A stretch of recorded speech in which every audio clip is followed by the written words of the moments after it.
Hello everyone, I am PyroFalkon, and this is Monster Rancher 4. In the last episode, we got the healing mushrooms to Maruo, and now we are getting the junk for Mr. Carnub.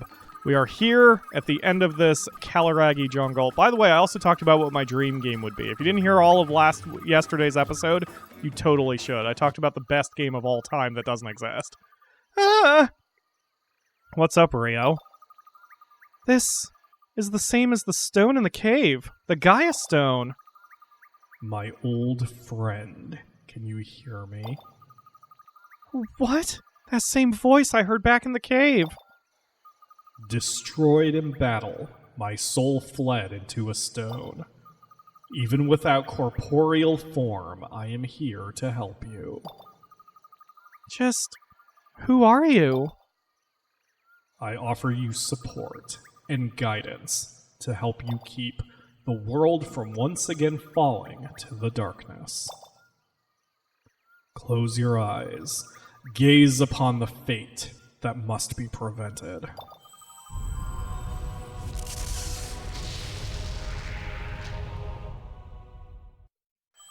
Are there a bunch of monsters getting burned while being crucified? I don't think I ever noticed that before. Ah! What is it, Rio? Pyro, this rock, it's nothing, sorry. Let's go, Pyro. Oh. Well, that's not getting the junk. I have to go back in there now.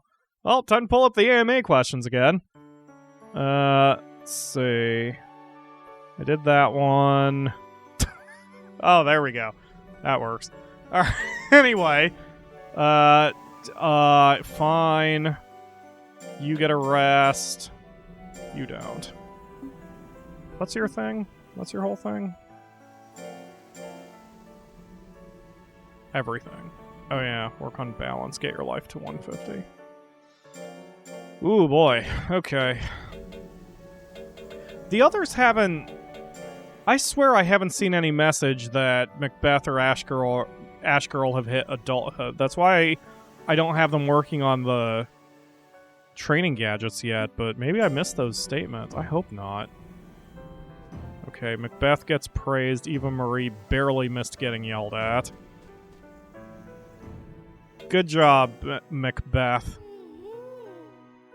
Who's a wasn't sexy demon girl? You're a wasn't sexy demon girl. Have a squid. Please don't eat my flesh. Eat the flesh of this squid. Have I ever eaten squid? Calamari? Wait, is calamari squid? I don't remember. Or is calamari pasta? Maybe calamari is... I don't friggin' know. Anyway, whatever. I hate seafood. Alright, going to the next adventure. That was the most weird, random set of topics that I ever just spewed out of my face hole. Okay, so the next question here comes from Kalo Shade, who asks, with the Monster Hunter movie coming out in December 2020, I'm sure people are going to be watching this probably when it's not 2020 anymore. Hello, future people. I'm past Pyro. Anyway, with the Monster Hunter movie coming out in December, what other gaming franchise would do well in terms of a movie adaptation?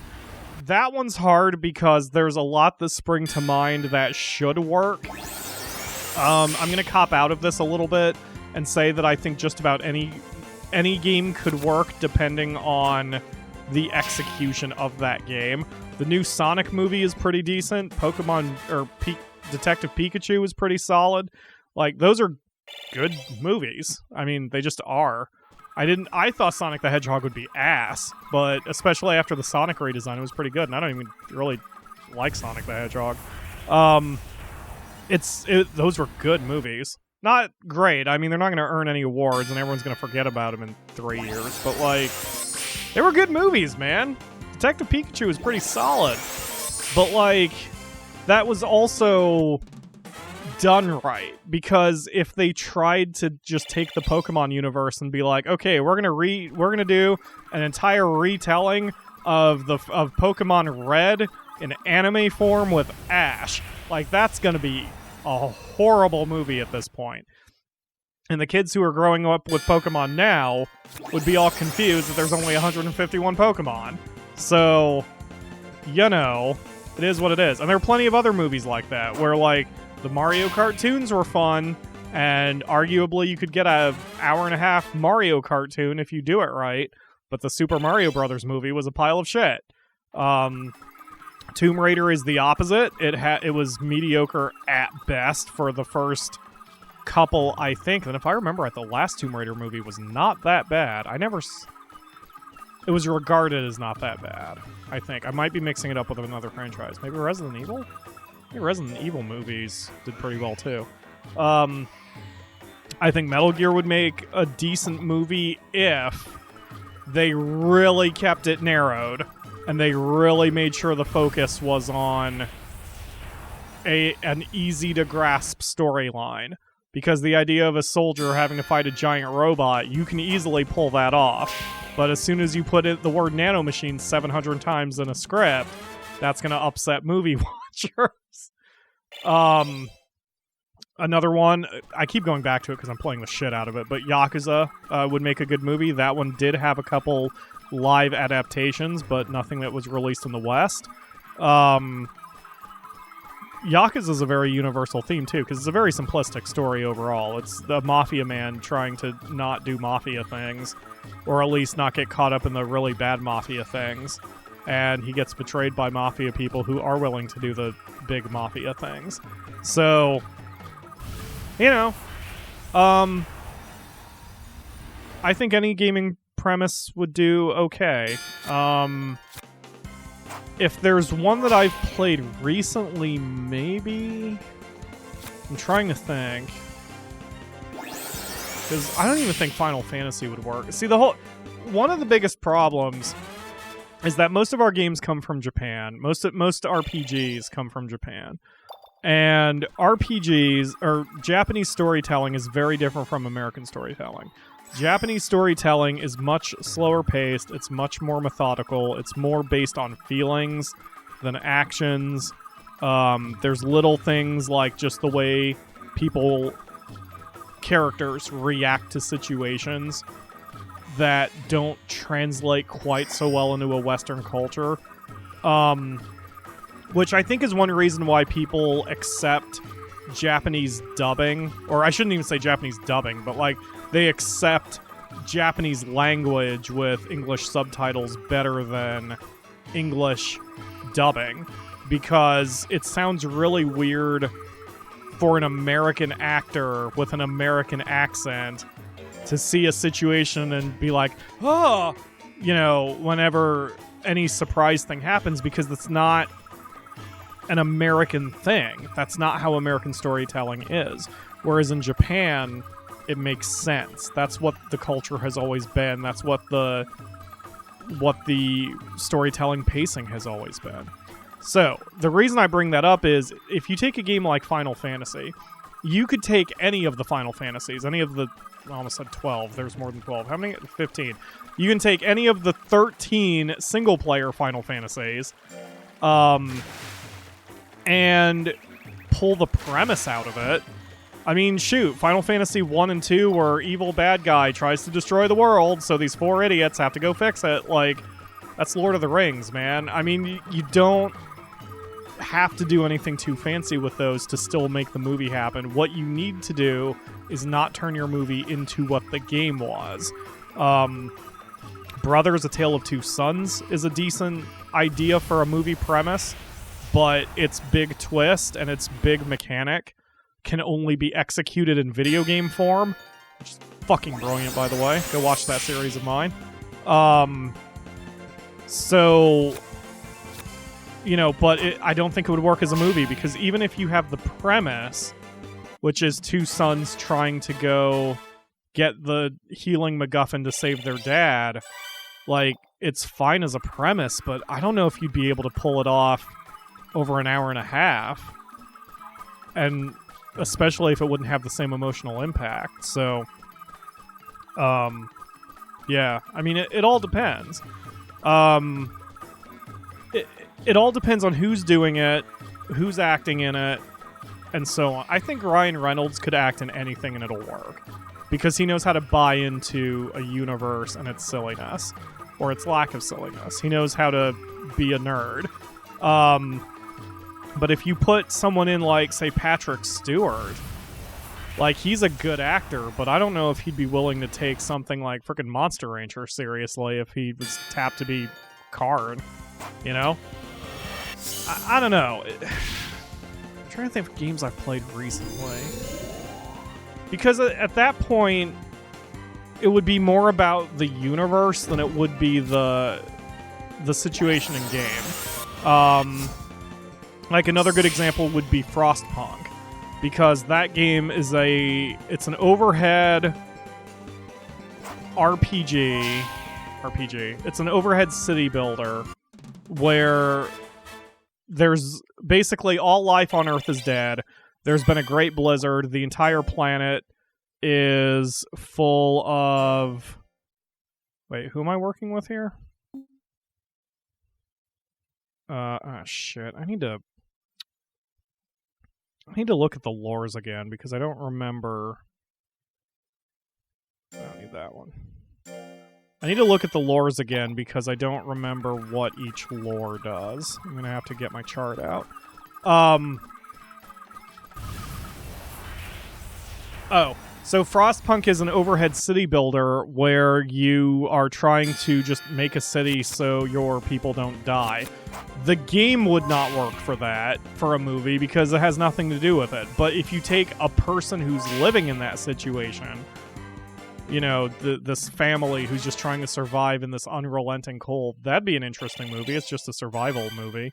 But again, if you're not dealing with much of the game, then it's not really a franchise at that point, is it? It's just a survival movie about fighting against the cold. Like, you can use elements from Frostpunk, but that doesn't make it a Frostpunk movie. So, I don't know. Yakuza's my main one, and it is, I admit, partly because I'm playing it, but also because it's already very close to a movie. It's simplistic with its premise. It's action heavy, which is good for movies. And mafia movies are pretty tried and true. We've got The Godfather, you've got Goodfellas, you've got The Italian Job, you've got oh boy, what's the one that I can't remember with oh, jeez. Oh, that's going to drive me nuts. What is the name of that movie? I'm going to have to look it up because I can't remember what movie I'm thinking of. Future Pyro, you know what movie I'm thinking of. Anyway. Yeah, plenty of movies about mafia and betrayal and such. That would work well. So, I don't know. I'd like to see a Western release of Yakuza that isn't bogged down. I mean, you could even take the Yakuza theory and Americanize it, which I know, again, probably sounds sacrilege to some of you, but I'm not saying take all of Yakuza and put it in New York. That wouldn't work. But I am saying take a dude who's a mafia man and loves martial arts and goes around New York City beating the shit out of people who are being mean. I mean, he's pretty much a superhero as it is. I've referred to Kiryu as Japanese Batman because he doesn't kill anyone. He just runs around and saves people with his fists because he wants everyone to get along and stop being assholes to each other. You could easily do a Yakuza-style story that just tones down the silliness and ups the American culture, and you'd have a winner on your hands. So that'd be a good movie, I think. I'd watch that movie. I'd watch the shit out of that movie. I love freaking mafia movies. Godfather's my favorite movie of all time. All right, anyway, let's see. Next question. This isn't even a question, but I don't care. It made me laugh. And the unofficial